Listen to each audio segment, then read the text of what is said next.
자, 제목을 읽겠습니다. 시작. 다시 한번 읽겠습니다. 시작.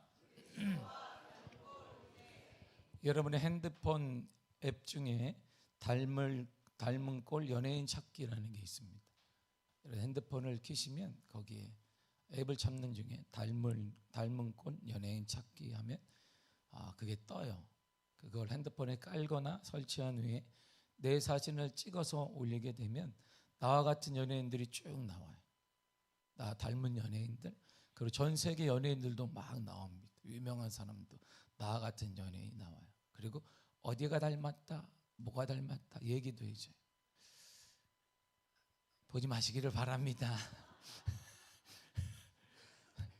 뭐 연예인도 나름인데 이와 비슷한 앱이 내 사진과 내 자녀를 함께 올리면 되고, 아니면 나와 내 엄마나 아빠 사진을 올려서 툭 치게 되면 내가 자녀와 어디가 닮았는지, 내가 아빠와 어디가 닮았는지 그걸 정확히 구분해서 얘기를 해줍니다.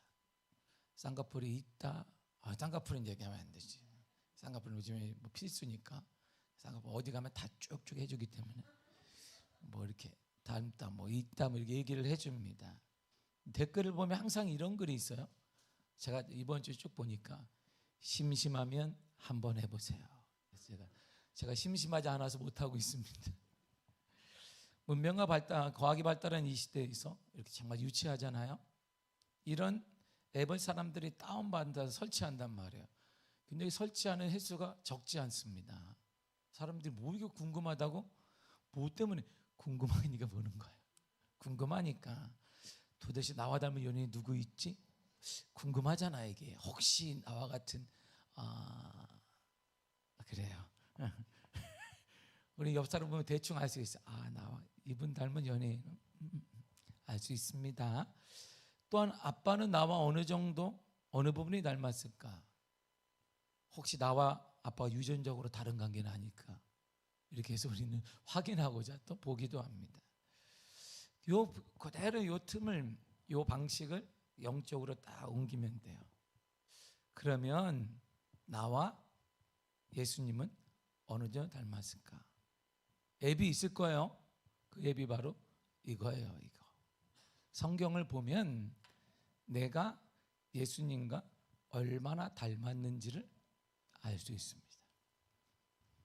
내가 예수님의 자녀인지 그리스도인인지 아닌지는 내 성격이나 승질이 말해준 거 아니고, 옆에 주위 사람이 말해주는 게 아니라 내가 판단할 수 있어요. 우리는 다 알아요. 안 돼. 말은 하지 않습니다. 나는 누구를 닮았을까? 당연히 많은 사람들은 내가 예수님 믿으니까 예수님을 닮았을 것이라 생각하고 그래야 하는 것이 당연한 것처럼 받아들여집니다. 왜냐하면 우리는 예수 그리스도를 따르는 사람, 바로 그리스도인이기 때문입니다. 그리스도인이 그리스도를 닮는 것은 당연한 것이기 때문입니다. 그럼 어떤 부분이 닮았나? 이런 말이에요. 나와 그리스도는 어떤 부분이 닮았지? 나와 그리스도인은 어떤 부분이 닮지 않았지? 그걸 구분할 수 있는 사람이 지혜로운 사람이고, 발전할 수 있는 사람이고, 회복할 수 있는 사람이고, 능력의 사람이 되는 것입니다. 여러분은 그리스도 얼마만큼 어느 정도 닮았습니까? 예수 그리스도의 인품, 예수 그리스도의 인격, 예수 그리스도의 너그러움, 예수 그리스도의 용서, 예수 그리스도의 사랑, 예수 그리스도의 영원 사랑하는 등등 어느 정도 닮았나, 이런 말이에요. 혹시 닮았다고 착각하는 것은 아닌지 묻고 싶을 때가 한두 번이 아닙니다. 저는 그러나 묻지는 않습니다. 솔직히 목사로서, 여러분의 담임 목사로서 이렇게 묻고 싶을 때가 굉장히 많습니다. 그러나 지금까지 담임 목회를 26년 하는 동안 한 번도 물은 적이 없습니다. 서로 알기 때문이에요. 제가 미국에서 살 때에 백인들이 이렇게 말을 해요. 한국 사람들은 이렇게 성질이 빨라. 저분들 그냥 다 소문이 났어요. 전 세계인들에게. 한국 사람들에게 성질이 과격해. 그래서 한인들이라는 게 있어요. 한인들은 미국에 정착하고 사는 사람들이 한인이에요. 한인과 한국인은 달라요. 또 한국인과 놀지 말아라 이렇게 가장 많이 얘기하는 사람이 한인들이에요. 한인 자녀들과 한국인 자녀는 완전히 다릅니다. 한인 자녀는 바보 같고 한국에서 온 아이들은 똑똑해요. 바보야 바보. 속이기가 되게 쉽습니다. 그래서 한인들이 무서워 이렇게 얘기해요. 하지마. 그래서 미국에서 살다가 한국으로 온 자녀들이 적응하지 못하고 자녀 때문에 돌아가는 사람들이, 어른들이 많습니다. 달라요. 늘상 이렇게 저한테 계속 목사님 좀 영어부하고 좀 이렇게 좀 한어부하고 좀 나눠주세요. 이렇게 제가 목회하면 이래요. 아니 뭐 몇 명 된다고 나눠. 그러니까 뭔가 문화가 달라서요 이렇게 얘기합니다. 그건 제가 알아요 무슨 뜻인지. 근데 함께 있다 보면 융합될 겁니다. 융합되는 게 무섭습니다. 이렇게 한인들이 얘기해요. 그 늘상 제가 이렇게 말합니다. 그래서 집사님 잘 들어보세요. 집사님은 한국에 살았잖아. 얘네들은 미국에서 살았잖아. 다를 거야. 그런데 쟤네들이 한국에서 온 친구들이 나쁜 게 아니야. 바꿔 생각해봐. 이 아이들이 미국에서 태어났고 집사님 자녀가 한국에서 태어났으면 똑같아.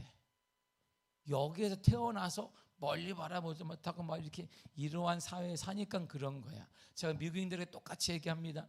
당신들이 한국인이 뭐 성격이 그래 너무 빠르다 그러는데 니들도 2, 3대만 한국에서 태어나 살면 우리랑 똑같아. 다른 씨가 아니야. 이러한 바쁘고 생계 먹고 사는데 막 이렇게 투쟁적이고 이런 데서면 다 그렇게 변화돼. 그렇게 얘기할 게 아니야. 이렇게 얘기하는데 전 그래서 늘상 이렇게 얘기해요. 우리 목사님들이 저한테 미아동 성도들은 어때? 그러면 미아동 성도 뭘 요구하지 나한테? 미아동 성도 할렐루야? 저한테 우리 미아동 탐구사님 미아동 성도는 어때? 그러면 내가 뭘 듣고 싶지? 성도가 똑같은데 거기에 성도에 미아동 성도? 대치동 성도 따로 있나? 인천 성도 따로 있나? 뭘 요구하는지 알아. 무슨 말인지 목사들은 압니다. 제가 늘 이렇게 얘기해. 우리 성도들이 여러 가지 면에 투박한 건 있다. 그런데 우리가 선택해서 태어난 게 아니야.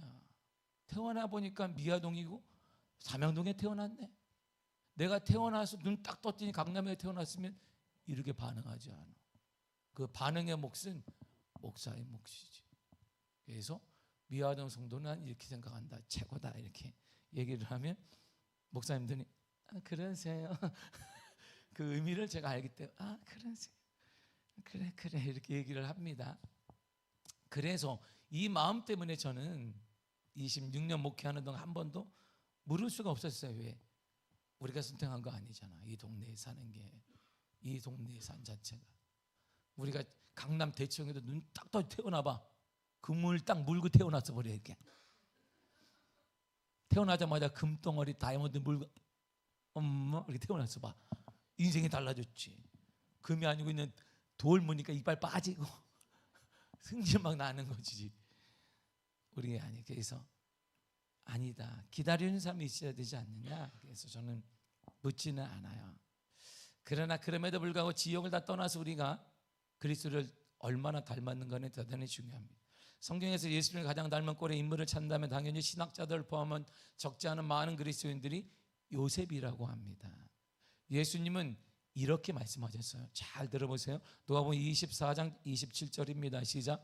모세와 모든 선지자들의 글로 시작하여 모든 성경에 쓴 바 자기에 관한 것을 자세히 설명하시니라. 아멘. 성경에 다 쓰여져 있다. 누구 건지 아니? 내 얘기야, 내 얘기. 예수님 이렇게 말씀하시고. 성경에 수많은 얘기 있죠. 누구 얘기인지 아니? 모세 얘기 아니다. 아브라함 얘기 아니야. 그거 누구 얘기 아니야. 내 얘기야, 내 얘기. 내 얘기를 그들이 하는 거야. 이렇게 말씀하세요. 오직 하나 인생의 답인 그리스도에 관한 얘기, 그거 외에는 성경에 쓰여진 게 없다라고 주님이 스스로 말씀하셨습니다. 그리고 다시 이렇게 말씀하셨어요. 요한복음 5장 39절에 쉬운 성경 읽겠습니다. 시작. 너희는 성경에서 영생을 얻을 수 있다고 생각하여 성경을 부지런히 연구하고 있는데 바로 그 성경이 나를 증언하는 것이다. 아멘. 성경에 기록된 목적, 성경에 관한 것들을 지금까지 사람들이 연구하고 있다. 그 연구의 목적이 무엇일까? 그 연구의 끝에가 무엇이 있을까? 바로 그것은 예수님에 대해 나에 대해, 예수님에 대해 증언하는 거야. 성경을 계속 읽다 보면 그분만 나와. 그게 정상이야, 이런 말이야. 성경을 계속 읽잖아. 성경을 계속 연구하면 뭐만 나오느냐? 예수 그리스도만 나온다, 이런 말이죠. 사람들이 연구를 하고 또 연구를 했더니 예수님과 가장 닮은 꼴의 사람을 찾았는데 바로 그 사람이 요셉이었어요. 그래서 요셉을 보면 예수님이 보이고 예수님을 보면 요셉이 보인다라고 사람들이 이렇게 말합니다. 어떤 모습이 닮았을까요? 보세요. 예수님과 요셉은 모두 아버지의 사랑을 깊이 받았습니다. 반대로 형제들의 미움을 극히 또한 받았습니다. 창세기 37장 3절을 보겠습니다. 시작. 이스라엘의 여러 아들들보다 그를 더 사랑함으로. 가장 사랑했습니다.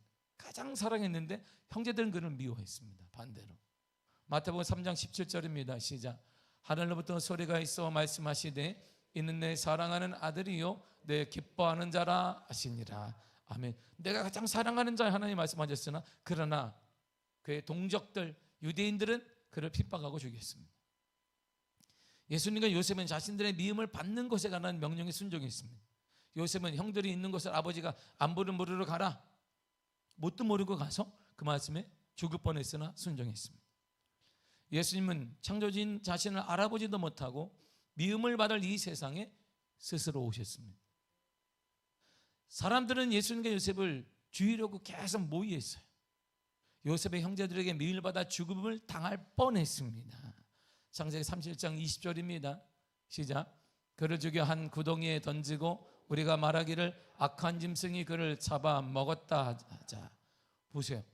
그들을 모의했어요. 죽었다고 해야 되겠다, 죽이자. 예수님도 마찬가지입니다. 예수님은 바리새인들이 어떤 종교 지도자를 죽이려고 했습니다. 실제로 죽임도 당하셨습니다. 요한복음 11장 53절입니다. 시작. 그들이 예수를 죽이려고 모의하니라. 아멘. 보세요. 끊임없이 똑같은 패턴으로 가잖아요. 요셉과 예수님이 패턴이 다 닮아가고 있습니다. 또한 예수님과 요셉은 당시 노예가 팔리던 가격에 팔렸습니다. 우리가 읽었던 본문이 바로 그 내용입니다. 창세기 32장 28절입니다. 시작. 그때 미디안 사람 상인들이 지나가고 있는지라 형들이 요셉을 구덩이에서 끌어올리고 은 20에 그를 이스마엘 사람들에게 팔매 그 상인들이 요셉을 데리고 애굽으로 갔더라. 아멘. 은 20에 그를 팔아버렸습니다. 당시 은 20은 17살 아이에 살 수 있는, 노예를 살 수 있는 딱 규정된 적정가예요. 이렇게. 적정가가 20이었습니다. 세월이 지났잖아요. 마태복음 26장 15절은 이렇게 말합니다. 시작. 내가 예수를 너희에게 넘겨주리니 얼마나 주려느냐 하니 그들이 은 30을 달아 주거늘. 아멘.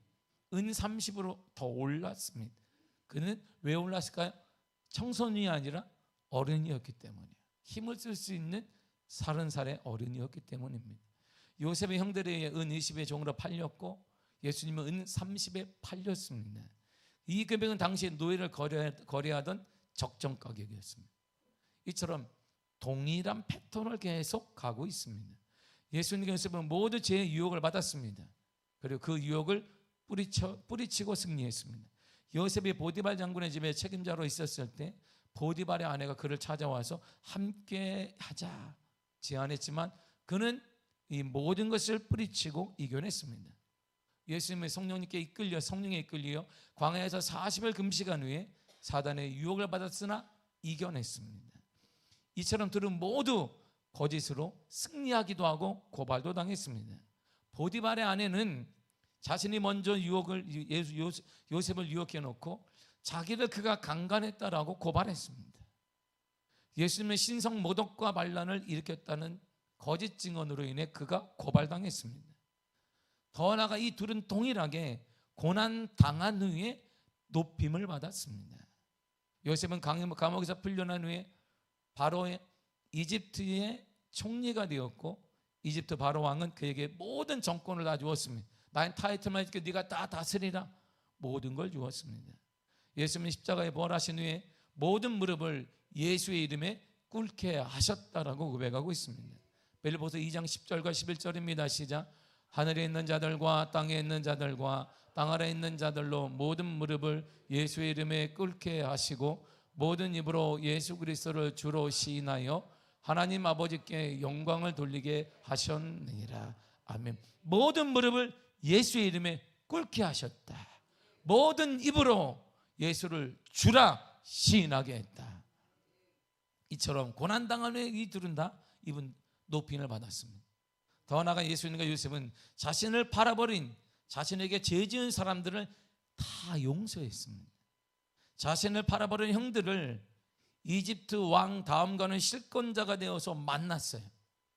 그러니까 17살을 생각 13년이 지났습니다. 17년 17살 때 정말 청소년 때 아빠밖에 몰랐고 형들밖에 몰랐는데 그걸 팔아버렸습니다. 언어도 다르고 문화가 다른 곳에 팔리면서 얼마나 서러웠겠어요. 누구 하나 얘기할 사람이 없습니다. 가장 민감한 이 시대에 누구 하나 얘기해 소통할 사람도 없습니다. 그건 팔렸습니다. 과거의 감정과 과거의 상처와 미움 등이 교차했을 것입니다. 그런데 그는 형들을 향해 이렇게 선포하며 말했습니다. 창세기 45장 5절입니다. 시작. 당신들이 나를 이곳에 팔았다고 해서 근심하지 마소서, 한탄하지 마소서. 하나님이 생명을 구원하시려고 나를 당신들보다 먼저 보내셨나이다. 아멘.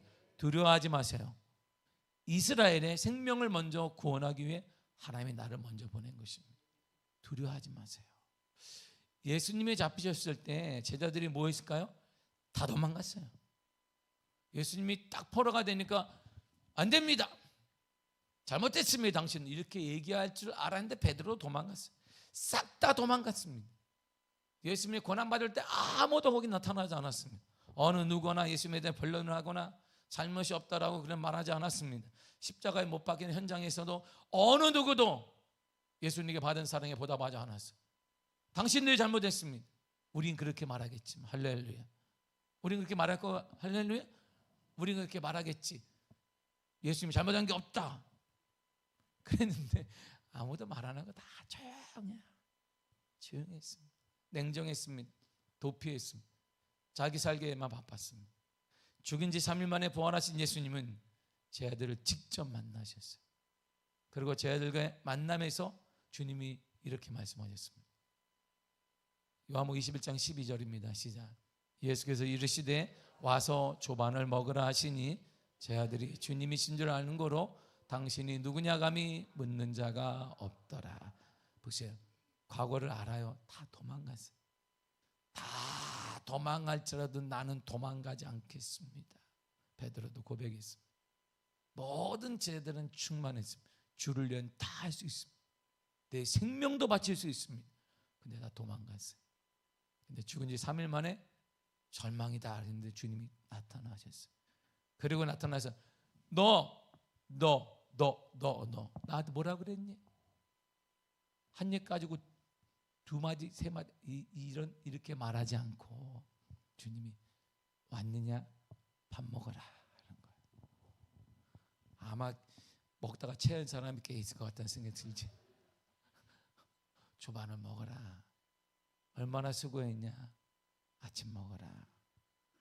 아무도 주님인지 알았지만 무슨 대답을 하겠어요? 거기서도 무슨 말을 하겠어요? 자신들을 향해 책망을 하는 것도 아니고 자신들을 향해 그 약속이라고 하니 아이고 정말 뒷골목에 있는 그 사람들 아이고 정말 이렇게 해야 되는 주님이 아무 말 안 하신 거예요. 과거의 죄나 잘못 배신 등에 대해서 전혀 언급하지 않았습니다. 그러니까 제 아들이 더 말할 수가 없는 거예요. 아마 괴로웠을 것입니다. 그러나 예수님이 여전히 아무 말 없이 제 아들에게 떡과 생선을 나눠주었어요. 그리고 형편없는 제자들, 배신했던 제자들, 이들을 다시 믿고 있다라고 표현했습니다. 3번이나 베드로를 향해 말했습니다. 베드로야 내 양을 먹여라. 베드로야 내 양을 네가 먹여라. 베드로야 나의 양을 너가 다스려라. 그리고 모든 제자들에게 주님이 이렇게 말씀하셨어요. 마태복음 28장 19절이니까 20절입니다. 시작. 그러므로 너희는 가서 모든 민족을 제자로 삼아 아버지와 아들과 성령의 이름으로 세례를 베풀고 내가 너에게 분부한 모든 것을 가르쳐 지키게 하라. 얘들아 걱정하지 말아라. 너희들에게 뭐가 사명대로 살아라. 사명을 주셨어요. 더 나아가 주님은 마가복음 16장 15절 이렇게 말씀하셨습니다. 시작. 너희는 온 천하에 다니며 만민에게 복음을 전파하라. 아멘. 복음을 전해라. 주눅들지 말아라. 내가 너희를 버리지 않을 것이니 복음을 전해라. 더 나아가 누가복음 24장 48절 이렇게 말했습니다. 시작. 너희는 이 모든 일의 증인이라. 너희들이 받지 않느냐? 너희들이 보았지? 그거 전해야 된다라는 것입니다. 제자를 삼아라. 가르쳐 지키게 해라. 복음을 전해라. 증인이 되라. 이렇게 말씀하셨어요. 그렇다면 우리의 목표는 뭐예요? 여러분들의 목표는 뭡니까? 예수를 따르면서 잘 먹고 잘 사는 것? 가난에 탈출하는 것? 예수를 믿으니까 뭔가 형통하는 것? 그러면 우리는 할 말이 없는데요.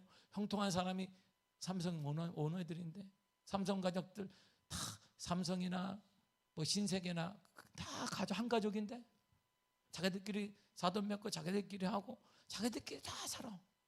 그냥 그러다가 자기들끼리가 아니고 평사원을 내놨더니 안 맞으니까 다 갈라서 그렇게 하는데,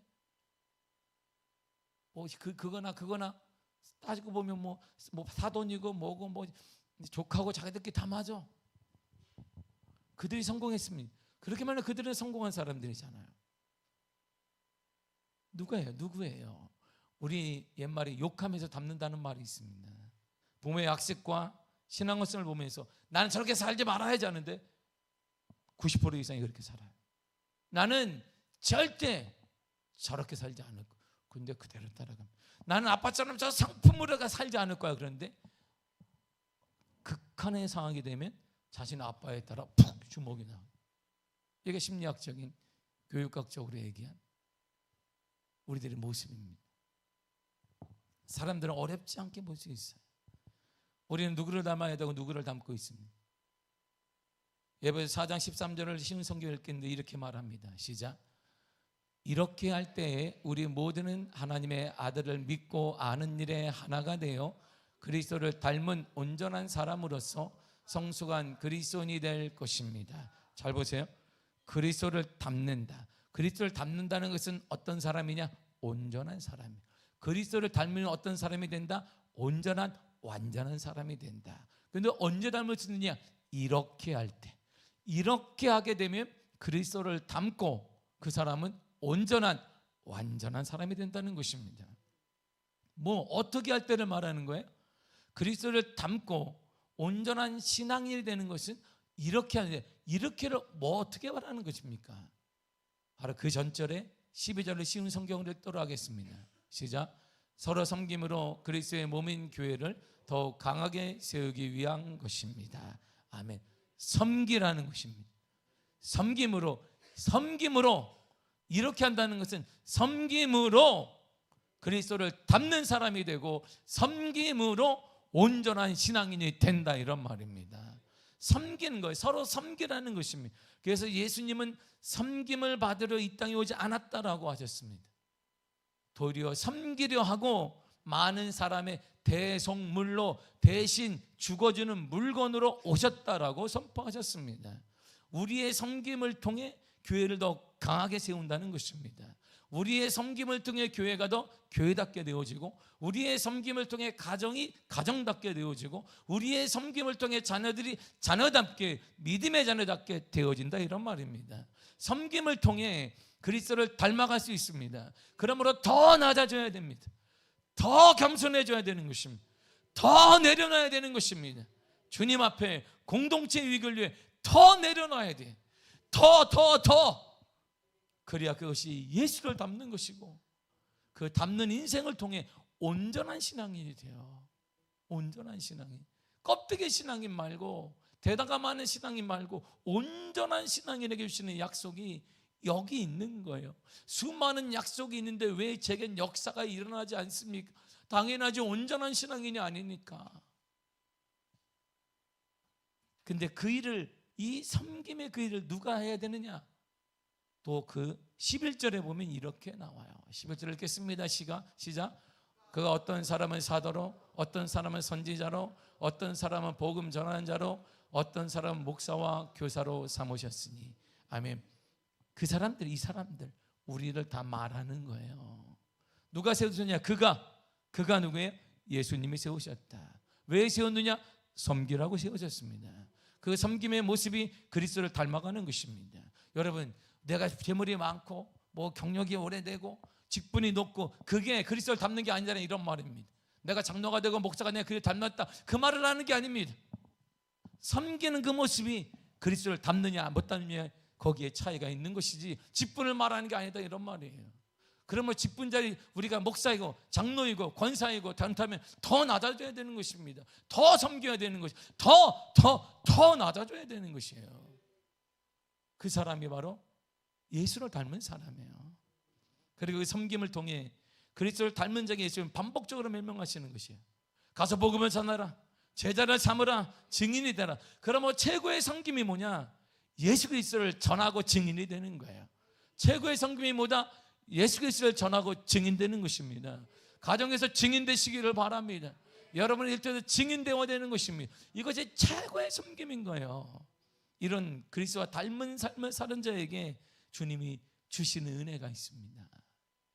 마태복음 28장 20절입니다. 시작. 볼지어다 내가 세상 끝날까지 너희와 항상 함께 있으리라 하시니라. 아멘. 항상 함께 하신다. 이 시대에도 함께 하신다. 지금도 함께 하신다. 항상 함께 하신다. 항상 함께 하신다. 항상 함께 하신다. 제가 어제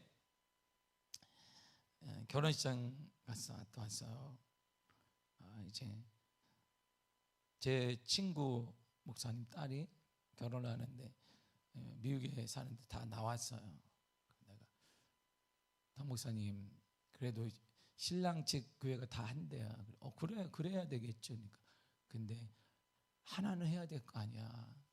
내가 목사이고 한데 뭘 해야 되는데, 그러니까 기도는 해야 되잖아. 그래 기도해야지. 그래 해. 당 목사님이 해야지. 내가 우리 가정과 그 거시기 하잖아. 내가 그 거시기 그래. 거시기 그래. 내가 하자. 그래서 어제 갔으면 눈이 3월에 눈이 내리는 걸 태어나 처음 본 것 같아. 엄청 아주 앞에 안 보이고 차에 있는데 전화는 오고 순서자가 되시는데 왜 안 오시냐고. 그래가지고 우리 우산을 없으면 걸어갈 수가 없어요. 왜? 머리가 싹, 그래도 기도를 해야 되는데 머리가 쑥 내려가면 안 되잖아요. 머리를 보호할 방법이 없어요. 그래서 내가 이거 어떡하지? 그래서 내가 강도사님이 저한테 코트를 입었길래 여기 있습니다. 그래서 내가 오케이. 그래서 내가 이러면 안 되는데 너무 급한 나머지 차를 여기다 대고 도로를 내가 건넜어요. 이렇게. 지금 예의장이 시작이 되는데 건너가지고 막 뛰어서 갔어요. 그리고 이제 예식을 하고 제가 기도 순서가 되었어요. 기도로서 올라갔더니 그 꼬마랜다. 뭐 30살이에요. 30살 여자애가 신부잖아요. 목사님 기도 안 되시. 목사님 신부가 저한테 내가 기도를 목사님 조용히 해라. 마이크하고 조용히 기도 안 되시. 근데 그 아이가 나 마음에 남는 거야. 목회하기가. 제가 미국에 갔는데 너무 힘들었어요. 개척교회를 하니까 2층 건물에 사택을 조그맣게 냈어요. 세 아이가 살아요. 우리 애들은 나이가 비슷하니까 너무 힘들어서 제가 박 목사님 미국에 와라. 소망이 없다. 미국에서 목회해라. 제가 불렀어요. 우리 교회 부목사님으로 불렀어요. 그리고 제가 좀만 기다려 말하게 해서 담임 목회 자리를 또 얻어줬어요. 목회 잘해라. 그래서 지금 목회를 하고 있는 거예요. 그러니까 왔으니까 어릴 때부터 봤단 말이에요. 꼬마애를. 항상 이 둘째가 지금 결혼했는데 막 이렇게 얼굴이 밝지 않고 언니한테 언니가 얼마나 센지 누르고, 아들은 또 우리 가문의 아들이라고 또 보호하니까 또 눌리고, 얘는 이렇게 있는 애가 너무 밝아진 거예요. 식사하고 제가 식사 주고 왔길래 아이고 기다려라. 내가 용돈 줘야 되겠다. 그러니까 얘가 목사님 용돈 줄 나이 지났어요. 그렇구나. 내가 만날 때 용돈 줘가지고 너무 감격스러워 오는데 이쁜 거예요. 보세요. 좋은 관계가 되고 이 아이들도 알고 그 목사님도 알아요. 부족한 제가 이 사람들에게 뭘 해줄 수 있겠어요? 단지 하나, 마음을 함께 나눈 거예요. 힘들 거야. 얼마나 한국 목회가 힘들까. 거기 비전도 없는데 동네가 가난한 동네에서 수원의 쫙 귀퉁이에서 상가 조그만 거 하나 두는데 거기서 얼마나 추워. 새아이가 얼마나 자존심도 상할까. 그래서 걔를 불렀어요. 그러니까 지금은 애들이 뭐 엄청 잘 나갑니다. 엄청 잘 나가. 막내 아들은 뭐 대학 졸업하면 자기가 대표로 연설하고 지금 뭐 항공 쪽에서 취업을 잘해서 지금 잘 살아요. 근데 너무 이쁘다 니들이. 제가 해준 건 딱 하나예요. 같이 있었던 거예요. 이 어려운 힘든 제 친구 목사님 가정에 함께 한 것뿐이에요. 부족한 제가 이렇게 함께 해도 이들의 삶이 변화될 수 있어요. 그런데 말이에요, 주님이 저렇게 말씀하시잖아요. 내가 함께 할 거야. 그런데 그 함께 앞에 항상이라는 말이 있어요. 항상 함께 할 거야. 어려움 당할 때도 함께 할 거야. 문제가 생길 때도 함께 할 거야. 고난이 와도 함께 할 거야. 어떤 문제가 와도 함께 할 거야. 어떤 상황이 와도 함께 할 거야. 이렇게 말씀하시잖아요. 함께 하는 거. 그리스도를 닮은 삶, 그리스도를 닮은 사람에게 주님이 항상 함께하는 은혜를 주신단 말이에요. 이 시대에도 우리 하나님은 함께 하십니다. 작은 한 사람이 여러분들 힘들 때 함께하는 것만 우리 힘이 날 수 있는데 그 사람이 아니라 우리 그리스도께서 여러분과 함께 하신다 이런 말이에요. 지금도 함께 하십니다. 그리고 제자들에게 이렇게 다시 말씀하셨습니다. 마가복음 16장 20절입니다. 시작. 제 아들이 나가도록 전파하세 주께서 함께 역사하사 그 따르는 표적으로 말씀을 확실히 증언하시니라. 아멘. 함께 하시면, 그렇게 이렇게 말해요. 함께, 내가 항상 함께 할 거야. 근데 함께 하면 역사가 일어나거든. 그 역사가 일어나면 따라오는 게 있다. 표적이 따라다녀. 모든 사람들이 볼 수 있는 표적이 너를 따라다닐 거다 이렇게 말하네요. 어떤 표적일까요? 물으니까 이런 거야. 마가복음 16장 17과 18절입니다. 시작.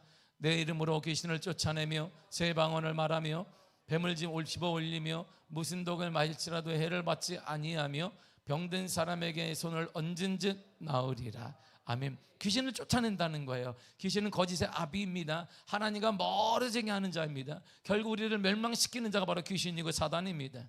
그런데 예수님은 귀신 사단의 유혹을 물리치고 사단의 머리를 짓밟았고 귀신을 쫓아내며 승리하셨습니다. 그러므로 그분이 나와 함께하면, 내가 그리스도와 닮은 꼴이 되어지면 똑같은 일이 일어난다 이런 말. 내게도 표적으로 일어나고 나도 보고 모든 사람이 볼 수 있는 표적이 일어난다 이런 말이죠. 그래서 성경은 이렇게 말합니다. 로마서 8장 37절입니다. 시작. 이 모든 일에 우리를 사랑하시는 이로 말미암아 우리가 넉넉히 이기느니라. 아멘. 우리를 사랑하시는 예수 그리스도로 넉넉히 이긴단 말이에요. 그 모든 일을 우리가 이길 수 있습니다. 여러분, 그 문제 이길 수 있습니다. 예수 그리스도를 통해 우리는 넉넉히 이길 것입니다. 넉넉히 이길 것입니다. 주님 우리에게 약속하신 거예요. 그리고 더 나아가 새 방언을 말한다고 했어요. 지금까지 우리는 했던 말을 반복했습니다. 안 돼, 그런 거야, 뭐 어때, 인생이 그런 거지, 뻔한 거지 뭐. 달라질 게 뭐가 있겠어. 지겹다, 앞이 보이지 않아. 내 인생이 왜 이 모양이야. 항상 한탄과 저주와 원망과 소망 없음의 말만 했는데 새 방언을 말하게 돼 주님이 함께 하시면 표적에 따라 우리 언어를 통해 하나님이 하시면 되실 거야. 내 인생 하나님의 은혜로 달라질 것이야. 우리 자는 하나님이 보호하여 주실 것이야. 충분히 가능성이 일어날 것이다. 주님께서 우리 가정과 우리 자녀, 우리 일터를 인도해 주실 것이다. 우리에게 주님이 사용하실 것이다. 이렇게 달라진단 말이에요. 주님과 함께하면 달라지는 거. 이런 이게 보인단 말이에요. 혼자만 읊조리는 게 아니라 보여. 이런 표정이 보인다는 것이지. 더 나아가 무슨 독을 마실지 해를 받지 않는다 그랬습니다. 그리스도와 닮았고 인생은 세상의 어떤 독이라도 씻어낼 수 있는 능력이 있습니다.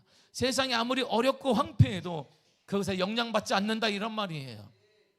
혼란한 정치 상황, 알 수 없는 불안한 경제 상황, 위축되고 위협하는 세계 정세 등의 여러 가지 환경들을 대한민국을 꽉 둘러싸고 있습니다.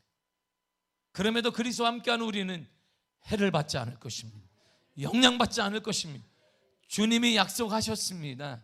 그리스도인 안에는 이런 귀신과 사단이 발붙일 곳이 없는 거예요.